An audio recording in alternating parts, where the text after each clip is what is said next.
Hi everyone, this is our reflection video for POGIL 13. This was a POGIL that dealt with calculating cell potentials.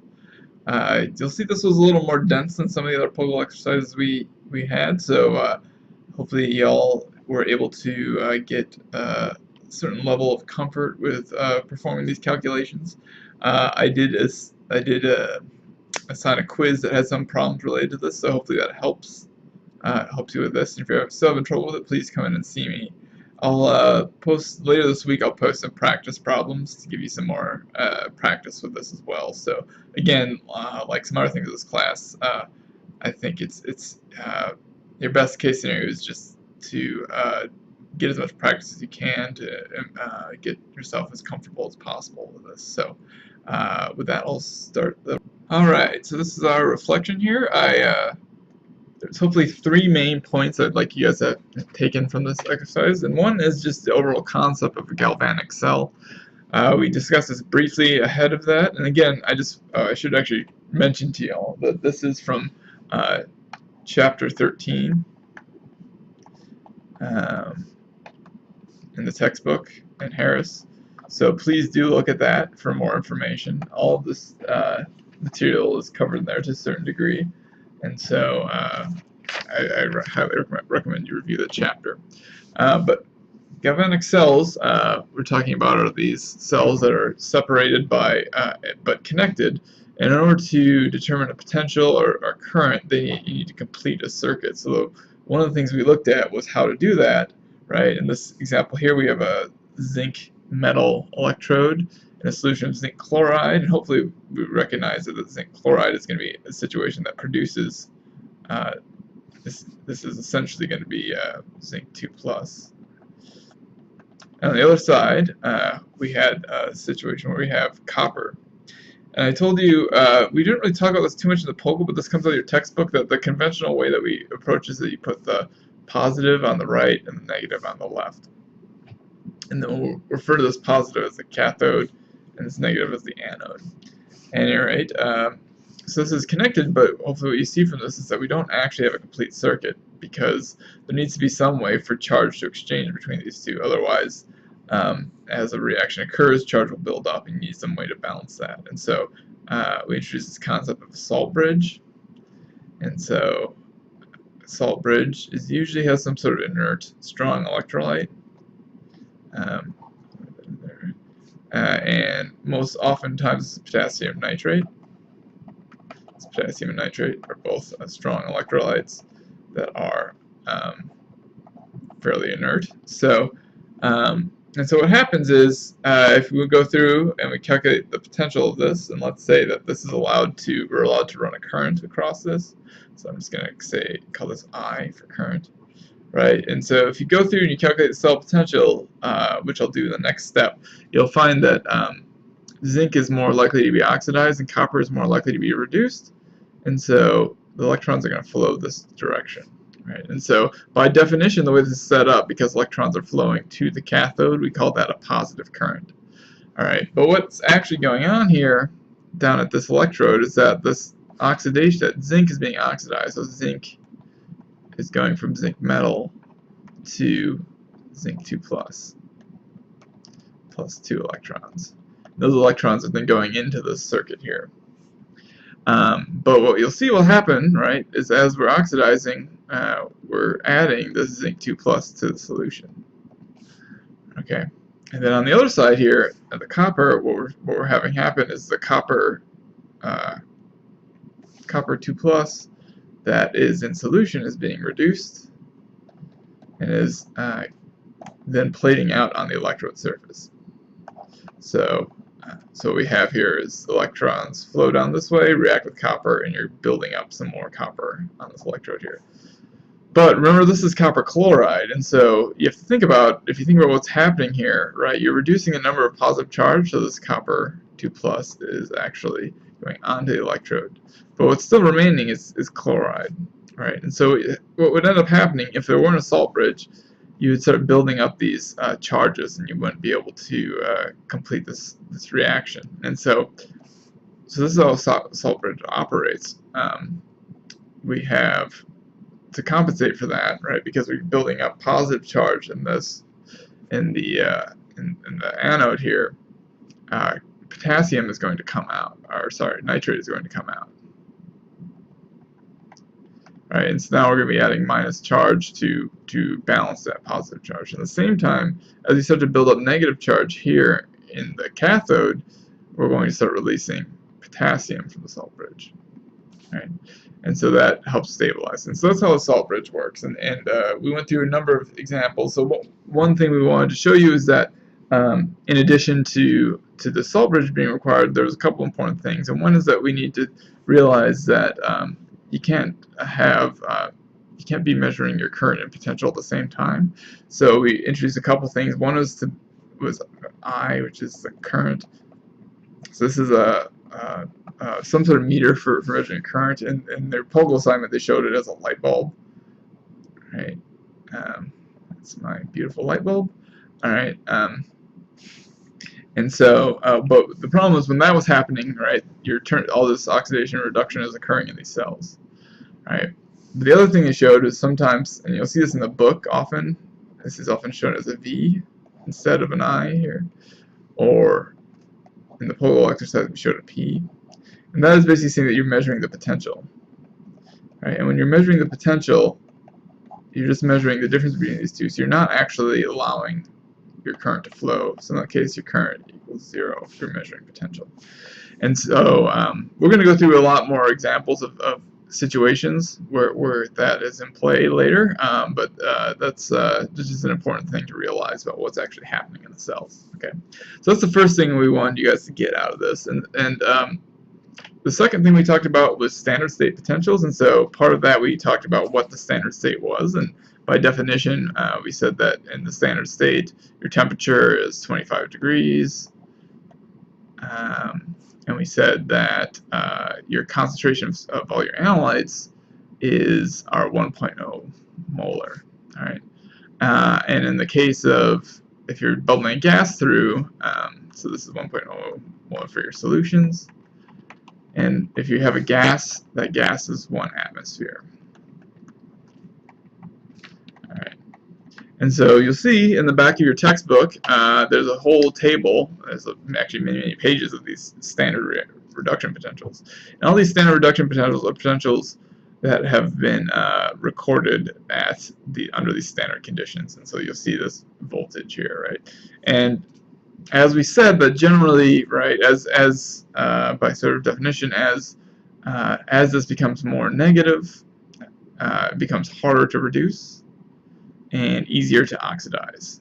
And conversely, as this becomes larger and more positive, it becomes easier to reduce and harder to oxidize. So it's easier to reduce. All right. And when we go the other way, it's going to be harder to reduce and easier to oxidize. So going down, easier to oxidize. Okay. All right. So we'll just go through a real quick example here of this. Let's say this cell here where we have copper chloride, right, and zinc. And so the question is, what is the standard state potential? And so I'm going to let's erase all this stuff here.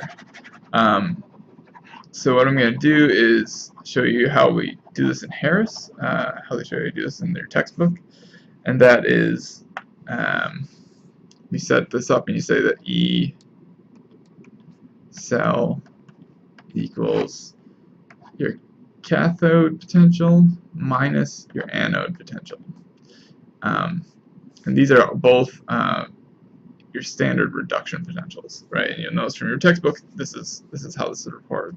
And so in this case, we think about, so this here is our cathode here, right on the right. We always put that on the right. And so if we look at our copper chloride, let's see, our copper 2 value is 0.339, okay? And so this is 0.339 volts. Then you subtract, in this case you subtract your anode, which in this case is zinc 2+, which is down here, which is negative 0.7. So this is E minus E plus. All right. And so E minus is negative 0.762 volts. And this gives you an E cell of, actually calculate this out, it's about 1.102 volts. Okay, and so this, because these are under standard conditions, this would be considered your standard reduction. But that's what that little sort of degree symbol there is, E naught, whatever you want to call it. Okay. All right, so that's the second thing that we want you guys to get out of this, is to understand what the standard state potentials are, what the standard state is, and how to determine them for a galvanic cell. And finally, we want to talk about non-standard states, and this is when we talk about the this is when we use the Nernst equation. So these right here, actually, both of these are the Nernst equation. And you'll see that this is oftentimes in reality this is what we're dealing with, because it's very rare that we actually have things in exactly 1 molar solution. And so important thing to think about is that this is set up under a situation where you have something that looks like this.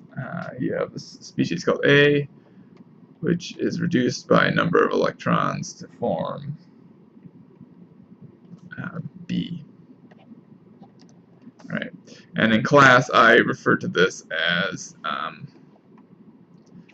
the reduced form and the oxidized form. You'll see that this basically, that's X, OX, but this is basically sets up just like an equilibrium constant, right, where you have, in this case we're showing you activities here, right, your activity of your reduced form over the activity of your oxidized form, and everything, remember, is raised to the power. And so this one down here is actually the one we're going to use most often, because we're going to assume that we're at room temperature, which is 25 degrees. And that makes it a little simpler equation.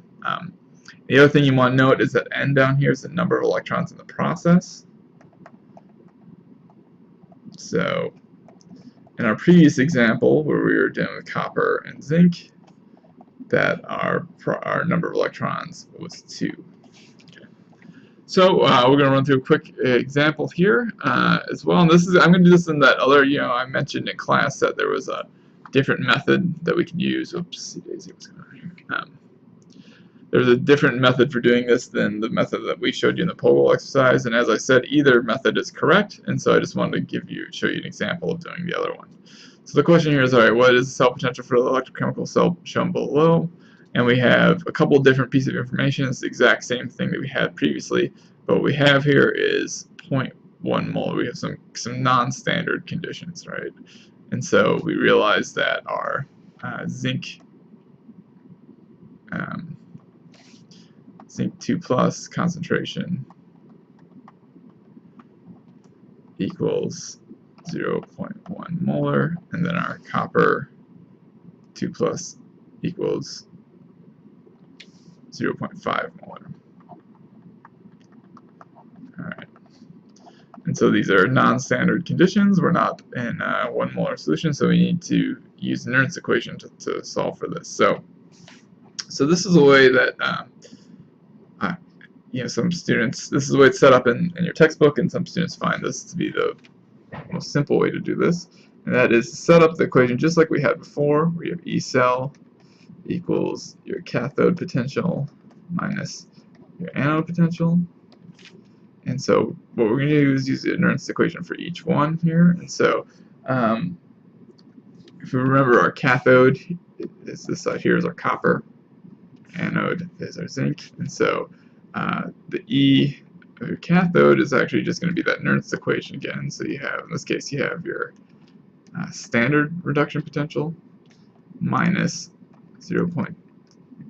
this Nernst equation, 0.5916 over N times the log of, in this case you need to think about what reaction is happening here, right? So if we think about what reaction is happening here, we have copper 2 plus 2 electrons going to copper. I guess I should put the equilibrium arrows here. A copper solid. And so now we put those in to here, and you see that basically because our products, a reduced form, is a solid, that does not it's not included in this equation, so this just ends up being 1 over our copper concentration. Right? And so we know from that previous slide that our copper concentration is 0.5 molar. So I'm going to plug that one in there. And then we know our number of electrons is 2. Right? This is a 2-electron process.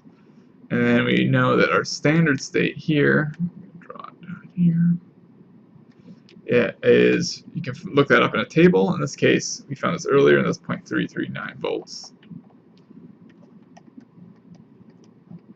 Right, so we plug all those numbers in, we solve for our cathode potential. That ends up equaling, where did I solve that? 0.330 volts, so slightly lower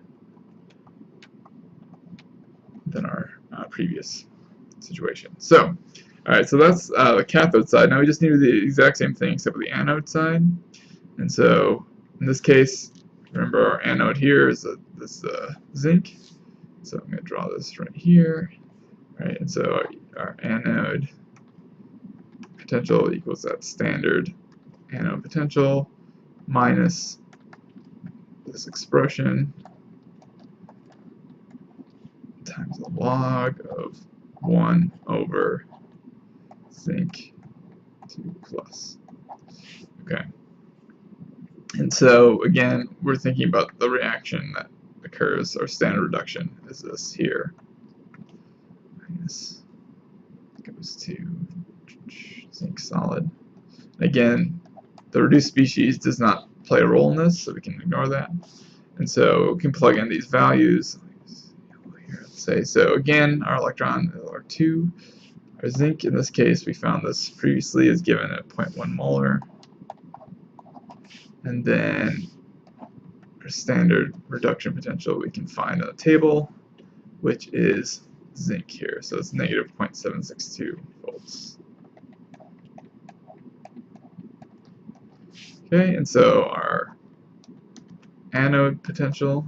So this is, again, we refer to these as half cells. So this is the half cell that the anode is attached to, and this is the half cell that the cathode is attached to. This ends up equaling negative 0.792 volts. Okay, and so in order to determine our overall cell potential, we just simply combine those two, and so we have our E cell equals our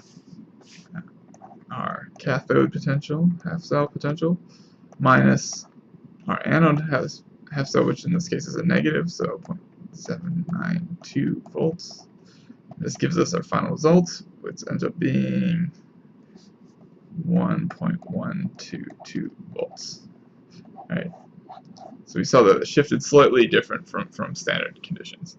So we're going to see as we go on through some more examples in this, as we get into potentiometry and then eventually voltammetry, we're going to find examples of how the Nernst equation can be used to characterize the species in a solution, and to and whether we run it in sort of a current controlled mode or potential controlled mode, and that's basically what the rest of our electrochemistry section will be devoted to. Okay, so I'll see you guys in class on Wednesday.